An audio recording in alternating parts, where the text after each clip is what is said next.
এই ঘরের মধ্যে মেয়ে ছেলের ব্যাপারে মনে করেন যে মেয়ে আই পড়ছে ছেলের নাকি তারা মেয়ে একবার আইসে দেয়া দিছি, আবার আসছে আবারও দেয়া দিছি, আবার আসছে তিনবারে কালে ওরা গেছালকা, পরে তারপরে ওরা চাইছে, চাওয়ার পরে আবারও মেয়ে দেয়া দিছি, মেয়ের দরগা পুলিশ দেন দেন দুইবার করে নিচ্ছে, দিবার দিছি যে আমরা যে কজন এই যে কবার আইছি আমরা দ্বিতীয়বার দেখে আমরা না এই কথা বইলে তারা মেয়ে নেছে গা।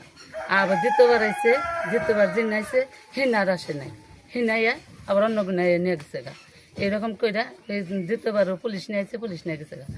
আবারও তৃতীয়বার ওরা গেছাল গা, অগ পরে আইনে আবার সেই পুলিশ নিয়ে গেছে গা। নেওয়ার পরে দিয়ে দিছে, আমরা কিছু করি না।